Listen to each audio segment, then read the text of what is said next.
Bangsa. Pada kesempatan ini saya Marcelino Pijai, salah satu mahasiswa dari Universitas Papua, ingin coba merilis memperjelas situasi yang ditanggapi oleh mahasiswa Papua di Universitas soal hasil tes jalur masuk lokal Universitas Papua yang diselenggarakan oleh Universitas Papua sendiri, dan di dalam itu terdapat ada mahasiswa Papua yang memang dinyatakan tidak lolos.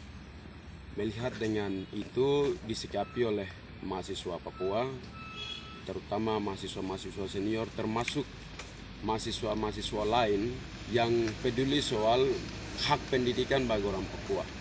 Kenapa ini diprotes? Karena kami secara aktivis kemanusiaan juga melihat bahwa hak setiap orang itu sudah dilekatkan, tidak bisa diabaikan oleh siapapun. Berkaitan dengan pendidikan yang disikapi ini adalah hak pendidikan yang harus diterima oleh manusia Papua. Lagi pula Universitas Papua ini dia lahir daripada Universitas Cendrawasih. Kalau melihat soal sejarah masa lalu, tentunya ini sebagai satu wahana yang kemudian diharapkan oleh bangsa Papua ini, orang Papua, untuk melahirkan kaderisasi manusia-manusia yang cerdas, untuk kemudian melalui kecerdasan ini untuk memperbaharui atau menciptakan kehidupan manusia Papua yang baik sebenarnya. Nah, apalagi kita melihat kalau Universitas Papua ini juga UNCEN ataupun perguruan tinggi terutama di Papua ini kan diharapkan menjadi lembaga-lembaga yang bisa menciptakan manusia-manusia Papua di dalam konteks pengelolaan negara juga. Ini kami menilai ini juga bagian dari kewajiban negara untuk mencerdaskan kehidupan bangsa bagi orang Papua. Tapi kalau misalnya pengabaian terjadi di dalam proses seleksi ini, sama saja sebenarnya negara melalui penyelenggara pendidikan perguruan tinggi ini mengabaikan hak pendidikan orang Papua. Apalagi kalau kita melihat dari konteks hak asasi manusia Papua dalam kaitan dengan deklarasi universal hak asasi manusia Papua, kemudian konvenan soal sosial politik, kemudian ekonomi, sosial budaya. Ini semua memang ada pasal-pasal yang dirumuskan soal hak berpendidikan. Misalnya tadi soal hak asasi manusia atau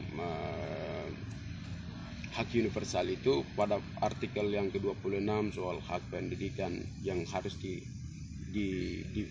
dihargai atau dihormati. Saya pikir ini kan dikonversi juga di dalam hukum atau undang-undang, termasuk konstitusi negara Indonesia juga, bahwa melegitimasi atau memberikan satu amanah kepada negara untuk menyelenggarakan pendidikan seperti mencerdaskan kehidupan bangsa.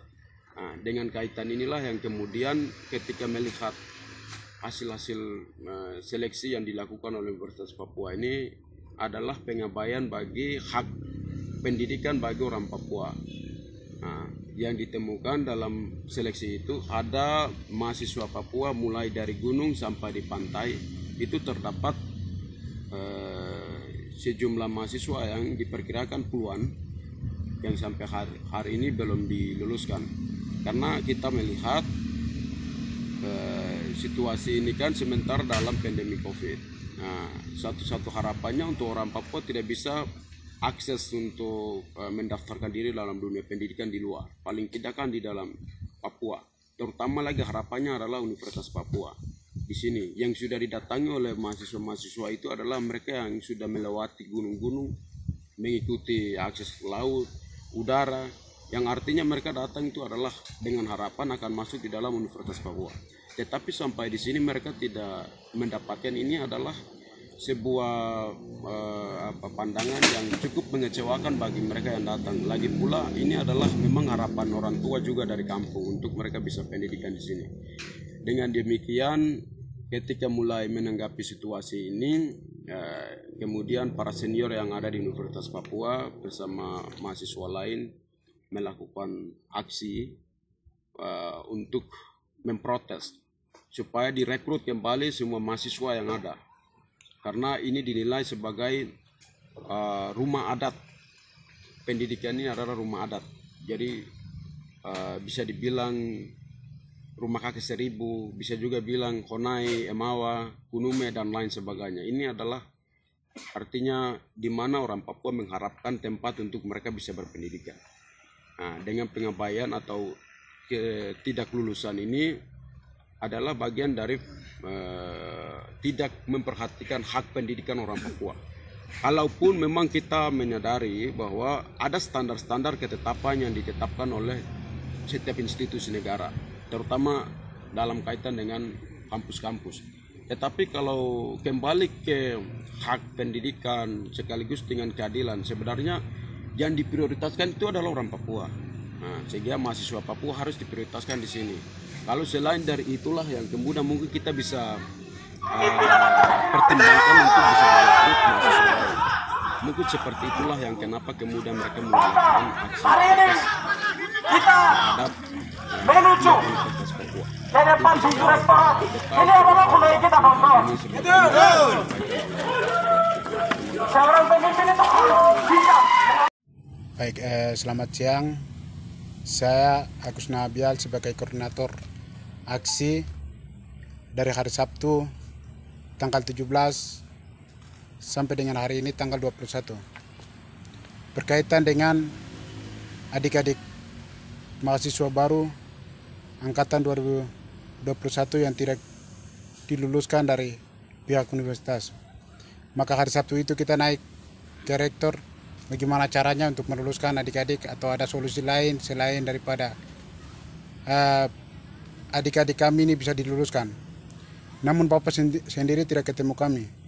Setelah itu kita pulang dan kasih waktu untuk hari Senin ketemu kembali di rektor.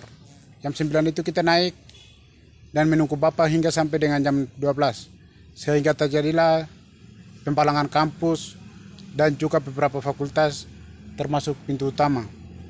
Setelah melakukan pempalangan kampus, menunggu Bapak untuk respon balik. Dari jam 2 hingga sampai dengan jam 6 tidak ada respon balik. Setelah jam 6 kita menunggu malam. Sampai dengan malam pun tidak ada respon balik. Sehingga hari Selasa kita melakukan aksi di depan kampus Unipa. Setelah kita melakukan aksi pempalangan jalan, bakar ban di jalan sebagai bentuk menunggu kedatangan rektor untuk menerima aspirasi. Sampai dengan itu Bapak tidak datang, akhirnya jam 1 kita pulang. Setelah pulang menunggu jawaban daripada rektor sendiri tidak ada. Akhirnya hari ini, hari Rabu, kita melakukan aksi jilid 2. Kita melakukan aksi jilid 2.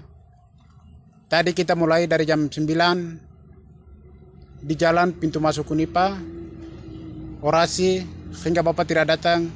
Akhirnya jam 10 kita melakukan pempalangan jalan dan bakar ban di jalan.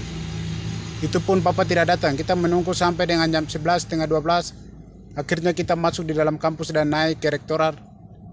Kita menunggu Bapak, sambil menunggu Bapak kita bakar ban di depan rektorat. Namun Bapak tidak datang. Akhirnya masa aksi melakukan blokadean jalan dan bubar, bahwa mereka punya sikap kita menunggu Bapak selama 4 hari atau 5 hari ke depan. Jika Bapak tidak menjawab aspirasi kami hari ini, kita tetap akan mengkawal aspirasi ini hingga sampai dengan harus ada jawaban positif. Mungkin penjelasan daripada aksi hari ini seperti begitu.